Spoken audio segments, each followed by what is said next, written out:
as it is appointed for man to die once, and after that comes judgment. Hebrews 9:27. What happens when we die?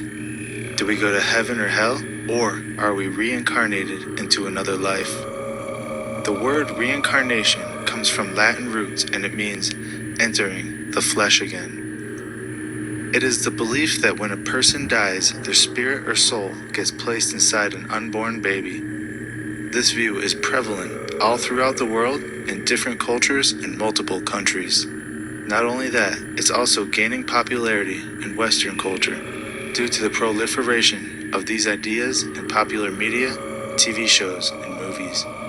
A recent survey from the Pew Research Foundation found that 29% of professing Christians believe in reincarnation. How is that possible? 29% of Christians blatantly disregard the Bible. The belief in reincarnation is a direct contradiction to the gospel of Jesus Christ. If we atone for our own sins in a future incarnation, then Christ died for nothing. All right, Shalom. First and foremost, I want to start by giving all the praises, glory, and honor to Yahweh, Bashem, Yahushai, Bashem, Rechak, Wadash. Double unto the elder apostles and bishops at the great millstone that rule well. Peace, blessings, and salutations unto the hopeful elect tabernacle of David, scattered abroad throughout the four corners of the earth. Now, this video was posted up 29 minutes ago.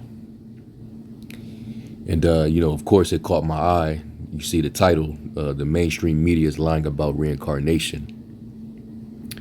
And this is what a lot of people don't understand, especially these Christians. This is one of the topics that Christians fall on their face, when dealing or confronted about this particular teaching. And they'll even use scriptures like what they started off with in the beginning of this video, Hebrews 9:27, concerning Yahushai. All right, that he would be the sacrificial lamb to take away our sins, and all it would take is for him to, die one time, which, that's a fact. There's no disputing that. All right, he in that one incarnation. He was perfect without sin. He was that lamb without blemish. And he was then sacrificed, and it was the perfect sacrifice for the remission of the sins of Israel. But a lot of people, when they read this scripture or this verse, this is what they believe, that this is a counter to reincarnation. All right, so I'm gonna start at Hebrews 9:24, and it says, "For Hamashiach is not entered into the holy places made with hands, which are the figures of the true, but into heaven itself, now to appear in the presence of the Most High for us, nor yet that he should offer himself often, as the high priest enter into the holy place every year with blood of others. For then must he often have suffered since the foundation of the world. But now once in the end of the world have he appeared to put away sin by the sacrifice of himself. And as it is appointed unto men once to die, but after this, the judgment." Now he said, in the end of the world, he appeared to put away sin by sacrifice of himself.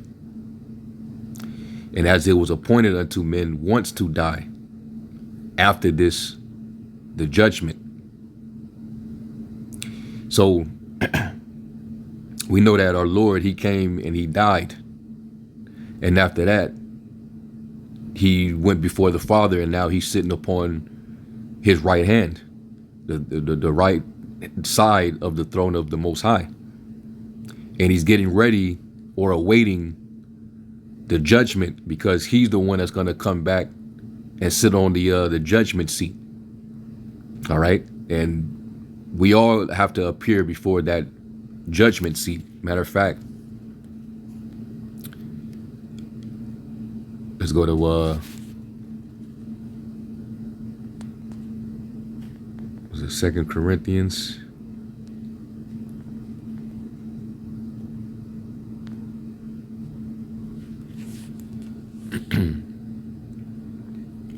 Second Corinthians 5:10, it says, "For we must all appear before the judgment seat of Hamashiach." And this is going to happen on the day of the Lord, the final day. All right. This is not a judgment that's going to happen on occasion or frequently. Every time we die, then this event is going to take. No. The world, as we all know it, is being preserved until that particular moment, that particular day. All right. So people that's died in this lifetime, their bodies are in the grave and their spirits are in the spiritual realm. And on the day of the Lord, that's when their spirits are going to be rejoined with that body to be resurrected. And it's going to be resurrected to everlasting life, which this only pertains to the Israelites, those whose names are written in the book of life, those who died in the Lord. Then you're going to have those who wasn't but true believers, all right, that were wicked, that were non-faithful, that were basically soaked in their sins. They're going to be resurrected to that destruction. All right. So Yahweh Shai is going to sit on the judgment seat representing his Father. It says, "For we must all appear before the judgment seat of Hamashiach, that everyone may receive the things done in his body according to that he have done, whether it be good or bad." And there's also one in Ecclesiastes 12:13, it says, "Let us hear the conclusion of the whole matter. Fear the Most High and keep his commandments, for this is the whole duty of man. For the Most High shall bring every work into judgment with every secret thing, whether it be good or whether it be evil." And the Most High is the one who committed all judgment to his Son. John 5:22, it says, "For the Father judgeth no man, but have committed all judgment unto the Son, that all men should honor the Son, even as they honor the Father. He that honoreth not the Son honoreth not the Father which have sent him." So Yahweh Shai is going to be the one that's going to carry forth that judgment. All right, he's going to come back in the cloud in that ship. Let's go to that.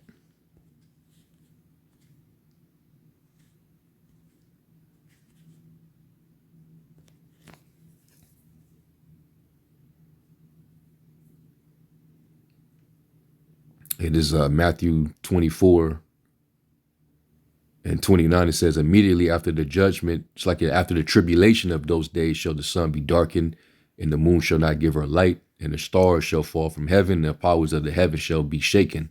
And then shall appear the sign of the Son of Man in heaven. And then shall all the tribes of the earth mourn, and they shall see the Son of Man coming in the clouds of heaven with power and great glory." All right. And that's when he's going to come to do his judging. "And he shall send his angels with a great sound of a trumpet, and they shall gather his elect from the four winds, from one end of heaven to the other." Okay. So that's pretty much how it's going to be. So going to back to Hebrews 9. All right, after the Lord's death and resurrection, and then he ascended back to the heavens, the next time we're going to see him is when the judgment comes. Okay. But does this negate that reincarnation is a very thing? And does this negate that Yahweh Shai actually taught reincarnation, that it was a common concept amongst the Jews? Because in this video, the guy narrating this video, which obviously he sounds like an Edomite Christian, he pretty much saying that people that believe in reincarnation, they're rejecting the teaching of Yahushai. Let me try to run that back. Since is his name, battles demons, sets them aflame. And Now, just mind you, this same Christian group, who's ever behind this channel, they don't believe in the so-called UFOs. All right, they also believe in fallen angels. All right, so we know that Christianity is known for believing in all type of myths, fables. You'll believe in these fables like burning in hell forever. You believe in fallen angels, but you don't believe in reincarnation. So, Christianity has so many holes in it, and you can dismantle the ideologies of that religion just when you actually deal with the scriptures directly and deal with precept upon precept and going into the prophecies. You'll see that they really don't have any true understanding.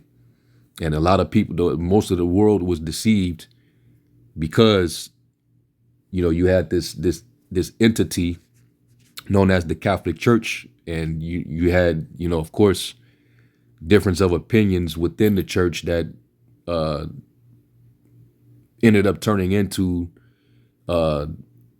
branch off groups that became these different Christian denominations.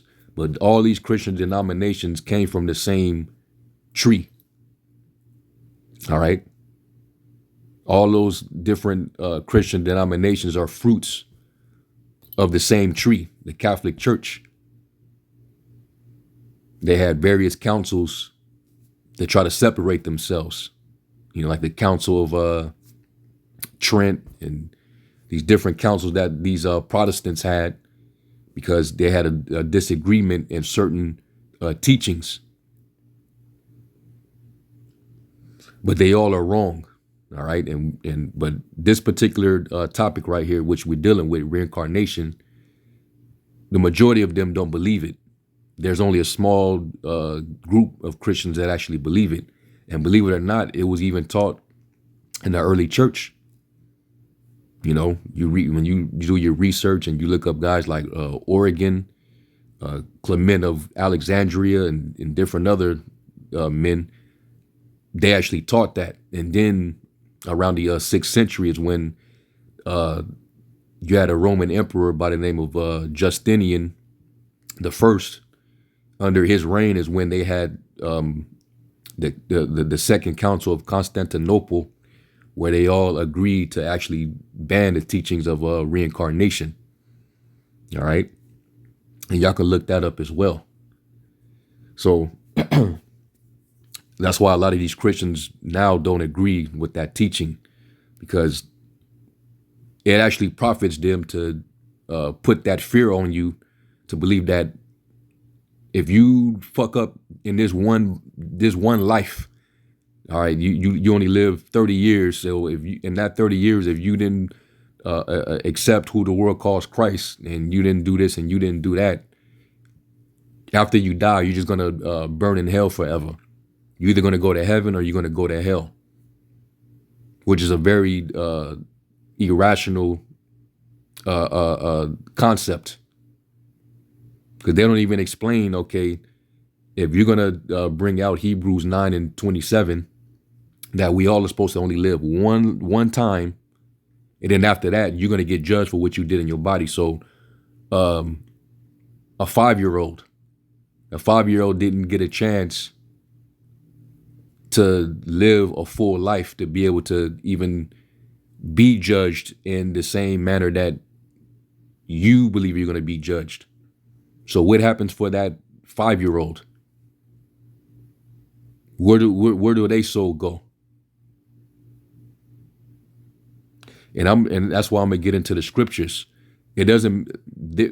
This concept doesn't make any sense. Reincarnation makes way more sense. But like Apostle Paul said, to the natural man, it's foolish. 1 Corinthians 2:14. And it says, but the natural man receiveth not the things of the Spirit of the Most High, for they are foolish unto him. Neither can he know them because they are spiritually discerned. All right. But he that is spiritual judge of all things, he can discern all things according to the scriptures, yet he himself is judged of no man. And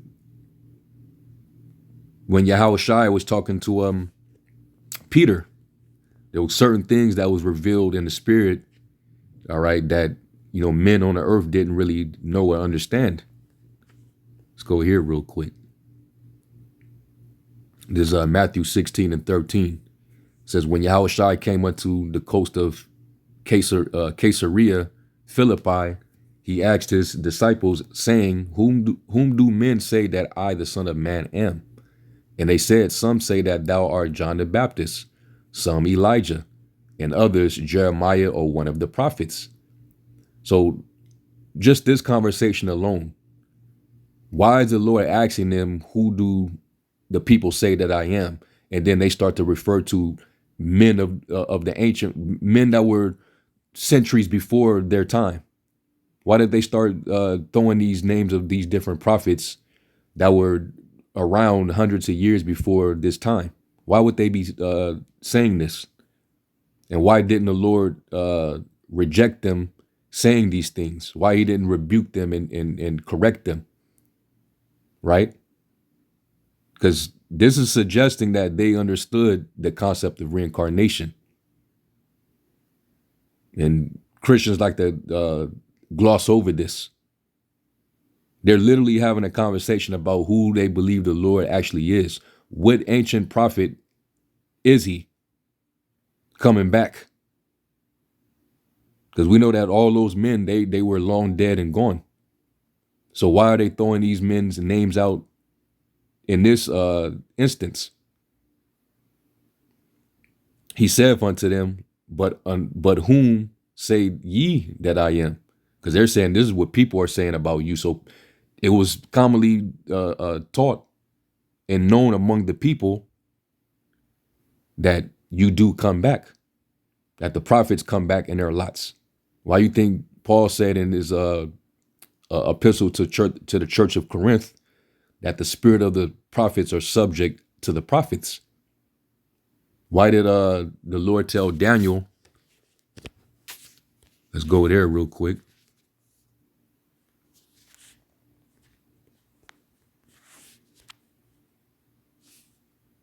Daniel 12.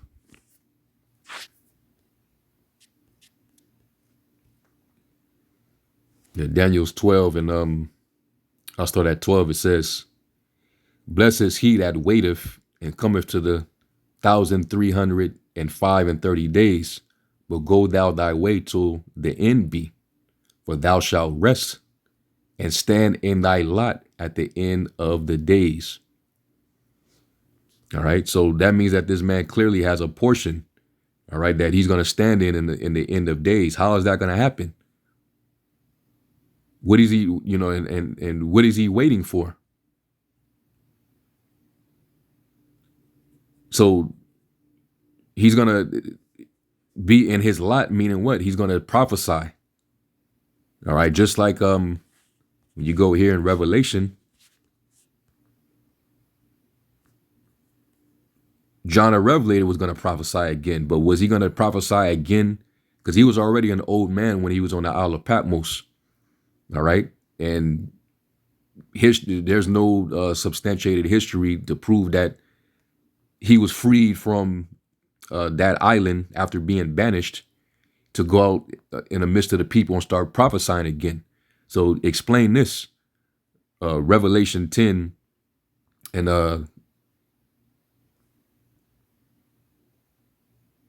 let me see. I'll start at 7. It says, but in the days of the voice of the seventh angel, when he shall begin to sound, the mystery of the Most High should be finished, as he have declared to his servants the prophets.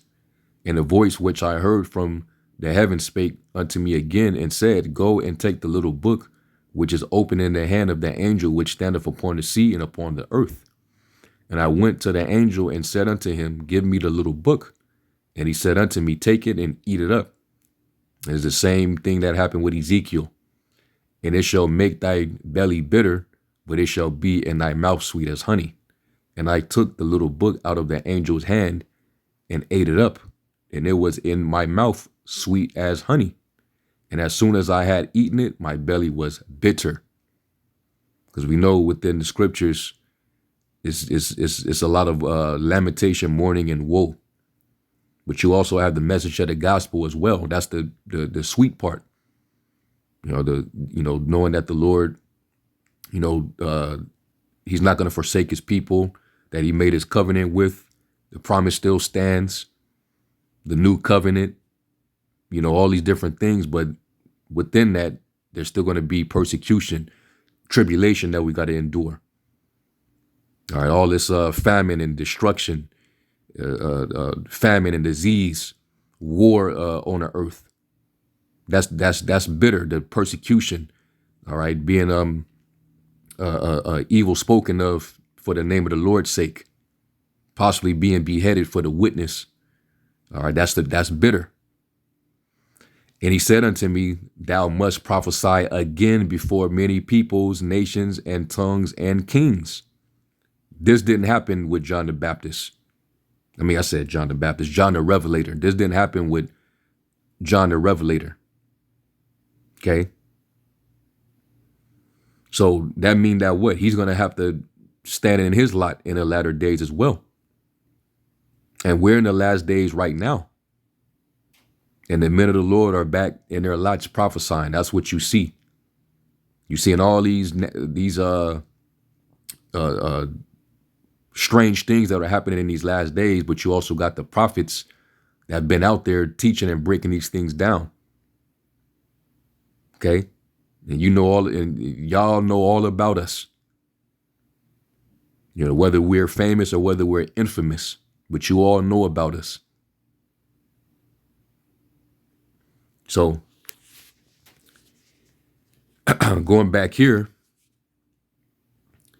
and this is Yahushua confirming something in the spirit that would go over most people's heads, because this is only for those who are spiritually discerned. It says, verse 15, it says, he said unto them, but whom say ye that I am? And Simon Peter answered and said, thou art the anointed, the Son of the living power. And Yahushua answered and said unto him, blessed art thou, Simon Bar-Jonah, for flesh and blood have not revealed it unto thee, but my Father which is in heaven. All right, so, it's all spiritual. And that's why a lot of people have a problem with these type of teachings, because a lot of people are not spiritually discerned. They're carnal. All right. And that whole heaven and hell concept that the Christian church teach, it's all just dogma. And it's based on mythology. Because our forefathers, they understood the concept of reincarnation. If you read these two precepts I'm about to read, you'll think it's a contradiction. Real quick, let's go to Numbers.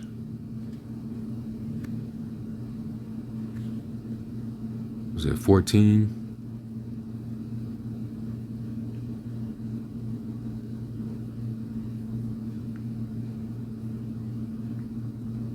Yeah, Numbers 14 and 17, it says, and now I beseech thee, let the power of my Lord be great, according as thou hast spoken, saying, the Lord is long-suffering and of great mercy, forgiving iniquity and transgression, and by no means clearing the guilty, visiting the iniquity of the fathers upon the children unto the third and fourth generation. So what is this passage suggesting? Because when you go to another precept, now let's go to Ezekiel.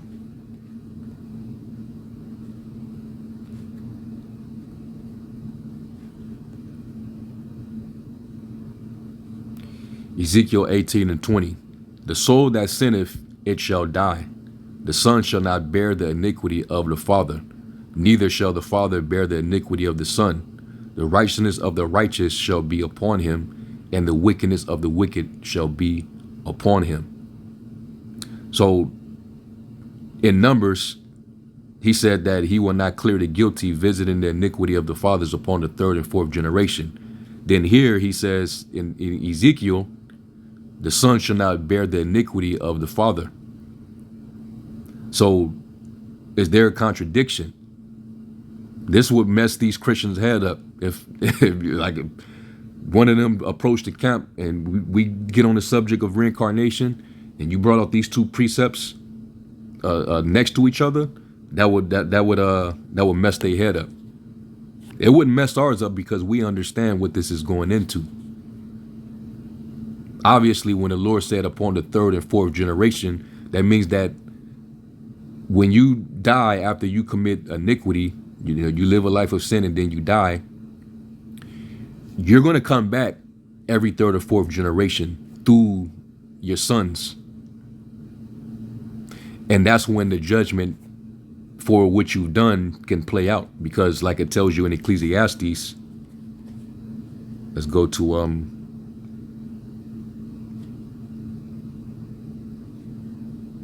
was it 3? Ecclesiastes 3 and 16, it says, and moreover, I saw under the sun of the place of judgment, right? Under the sun, not in heaven, but under the sun. The place of judgment, that wickedness was there, and the place of righteousness, that iniquity was there. All right. So judgment actually happens right here on the earth. Even when the Lord returns, the judgment is going to happen right here on earth. So let's go to John now. Let's go to John 9. And let's deal with this, because this plays right into what I just read concerning the son paying for the iniquity of his father. And Yahushua, had to correct him on it, but he didn't necessarily say that as far as them asking this particular question, he didn't rebuke them about this question. And I wonder why. John 9 and 1, it says, and as Yahushua passed by, he saw a man which was blind from his birth. And the disciples asked him, saying, Master, who did sin, this man or his parents, that he was born blind? Now remember what I just read, right? Yahushua answered, neither have this man sinned nor his parents, but that the works of the Most High should be made manifest in him. So that was the real purpose of why he was actually born blind. But when he answered their question, he basically said, nah, it's neither. This is the real reason why. But he didn't rebuke them and say, you err, like he talked to the scribes and Pharisees, you err not knowing the scriptures. Like when they was trying to trip him up about they was giving him a hypothetical. Okay, if a woman marries a husband and then he dies, and then she gets with the next man and he dies, and then this man, and it happens 7 times, who shall she be married to in the resurrection? And that's when he cut him off and told them, you are not knowing the scriptures nor the power of the Most High. All right, for neither are in marriage or given in marriage, but they're as the angels of the Most High in heaven. So the Lord here, he didn't really have that same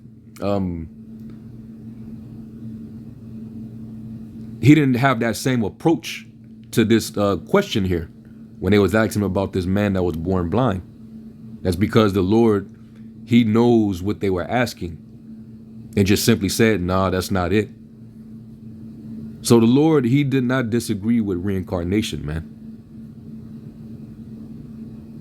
All right. And let's deal with the one that a lot of Christians like to say, oh, well, we're taking it out of context. That's not what it means. But Yahushua was very direct when he said it. So let's deal with this real quick. Let's go to Matthew 11.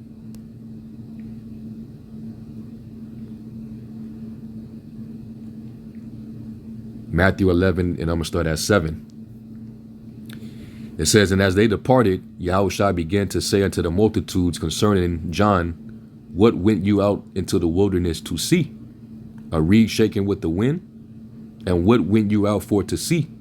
A man clothed in soft raiment? Behold, they that wear soft clothing are in the king's houses. But what went ye out for to see? And what did you expect? What did you think you were going to see? A prophet? Yeah, and I say unto you, more than a prophet. For this is he of whom it is written, behold, I send my messenger before thy face, which shall prepare thy way before thee. Verily I say unto you, among them that are born of women, there have not risen a greater than John the Baptist. Notwithstanding, he that is least in the kingdom of heaven is greater than he. And from the days of John the Baptist until now, the kingdom of heaven suffereth violence. And that's talking about Israel. Okay. And the violent take it by force. For all the prophets and the law prophesied until John. And if you will receive it, if you can handle what I'm getting ready to tell you, this is Elijah, which was for to come. He that have ears to hear, let him hear. So this is only for those whose spirit, all right, their third eye is open and the spirit of the Lord is actually dealing with them. You'll be able to understand and grasp this concept. Okay. Elijah was prophesied to come back. All right. And he was going to restore the hearts of the fathers to the children and the hearts of the children to the fathers. And he did just that. And he came and he baptized and he fulfilled prophecy. It was also said that he was going to come right before the great and dreadful day of the Lord, the day of that judgment. So he was going to come during this time, but he was also going to come right before the day of the Lord as well. And a lot of people wouldn't understand that either. Because unto the natural man, the spiritual things are foolish unto him. All right. And they'll say, well, even John, when they asked him if he was Elijah, he said no. Well, it wasn't meant for him to understand that. None of us know who we are. Let me see if I could find that one.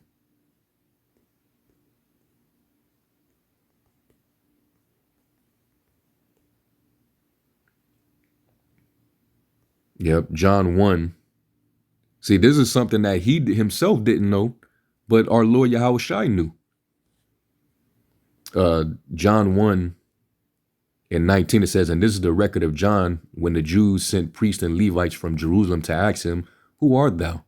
And he confessed and denied not, but confessed, I am not the anointed. And they asked him, what then? Art thou Elijah? And he said, I am not. Art thou that prophet? And he answered, no.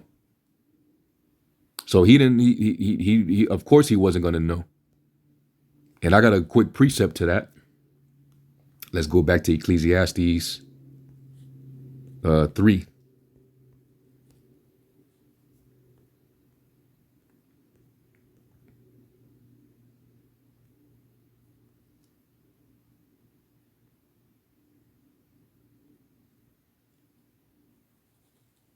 Hold up.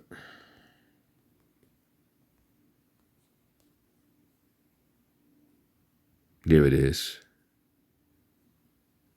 This is Ecclesiastes 1 and 11. It says, there is no remembrance of former things, neither shall there be any remembrance of things that are to come with those that shall come after. So, you're not going to really remember the former things.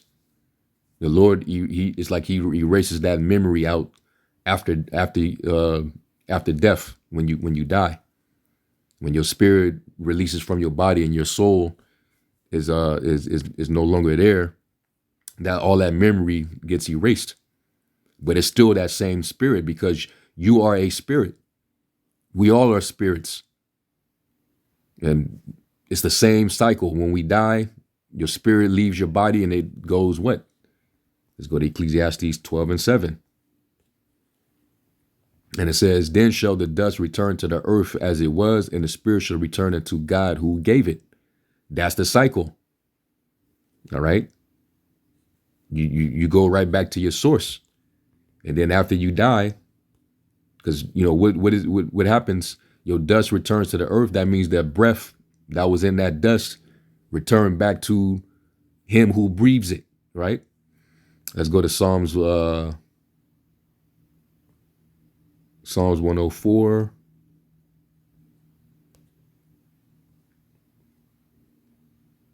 Let me see. Yep. Psalms 104 and verse 29 says, thou hidest thy face, they are troubled. Thou takest away their breath, their spirit, they die and return to their dust. Thou sendest forth thy spirit, all right, which we're operating off of his breath, right? They are created where? In the womb of the mother, right? And thou renewest the face of the earth. To keep the world replenished, he has to keep the cycle of life going. So we enter into the earth, then we leave after we live our life, and we leave the earth and enter back into the spiritual realm where we came the first time. All right. And you're absent from the body and present with the Lord in the spiritual realm. Then when you come back down to the earth, you're absent from the Lord, but you're present in that body. So this is for us, it's a easy concept, but for those who the Spirit ain't dealing with, it's matter of fact, this is what the Apocrypha says on people who can't receive these type of teachings.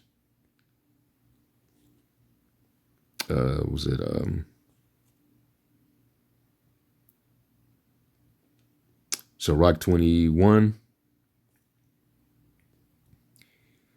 and verse 15, and it says, if a skillful man hear a wise word, he will commend it and add unto it. But as soon as one of no understanding heareth it, it displeaseth him, and he casteth it behind his back. Basically, it's, that's like the scriptures say, wisdom is too high for a fool. All right. So it's going to go over your head. You're not going to really grasp or understand it. All right. Now, does this doctrine contradict the resurrection? No, because even Job talks about how even though the worms are going to eat the current body that he was in, he said, but yet in my flesh shall I see God. Now, how is that going to happen? Your body's decomposed, all right, time after being in the grave, right? And Job was around thousands of years ago. So there's no way that after all the elements that made up his body just disintegrated and went back into the earth, right? That's gonna somehow come together and appear, and Job is gonna come back from the dead after thousands of years later to be resurrected. It doesn't make any sense. So what is he implying here? This is Job 19 and 25. It says, for I know that my Redeemer liveth, and that he shall stand in the latter day upon the earth.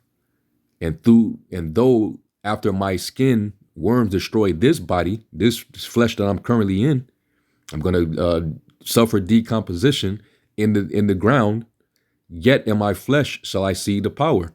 What is that saying? Basically, I'm going to be back in the flesh. That's literally what reincarnation means. It means to be back in the flesh again. Whom I shall see for myself, and mine eyes shall behold, and not another, though my reins be consumed within me. So he even understands that in a latter day, he's going to be living. He's going to basically be on the earth awaiting the return of our Lord, the Redeemer, when he redeems Israel. All right. That's reincarnation. And also the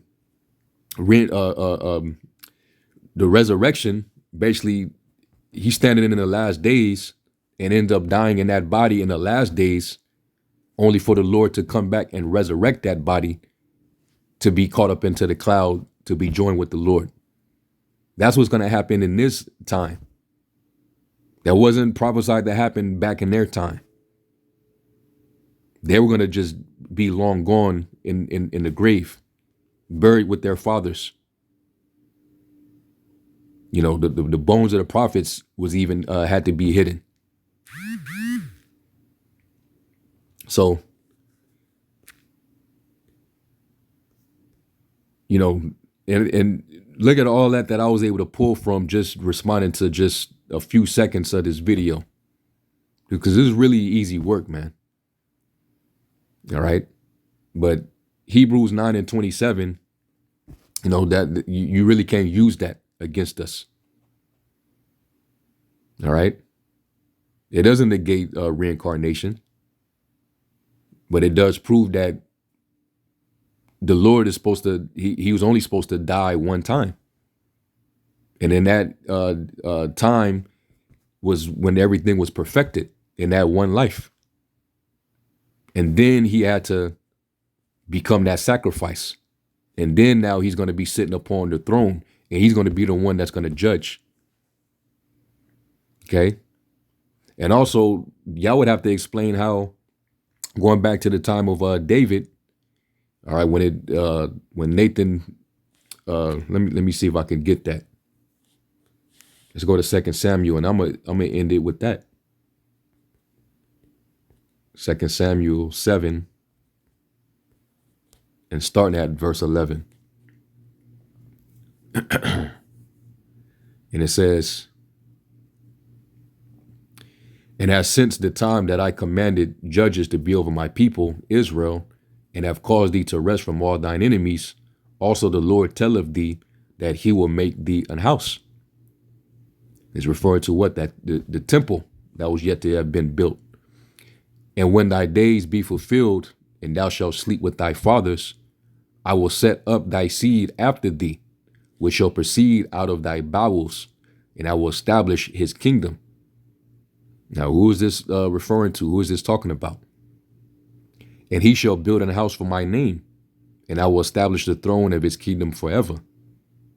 I will be his father, and he shall be my son." Now, this is talking about Solomon. This is talking about King Solomon.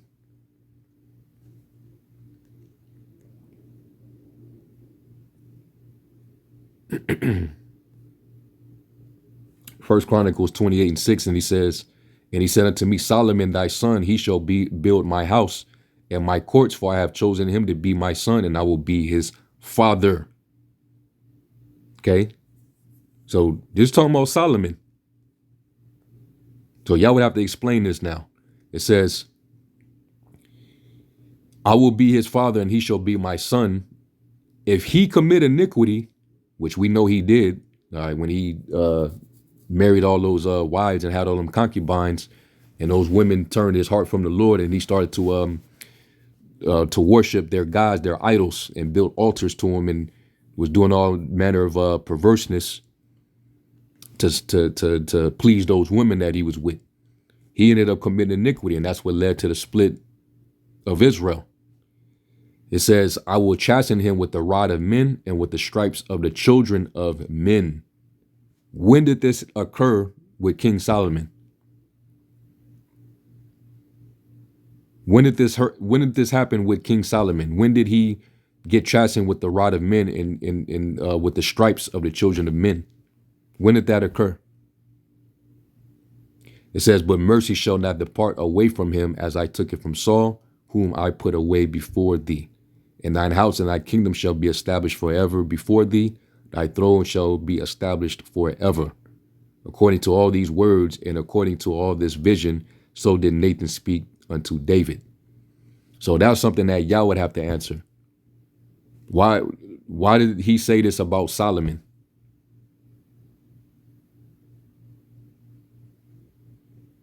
And that's pretty much that.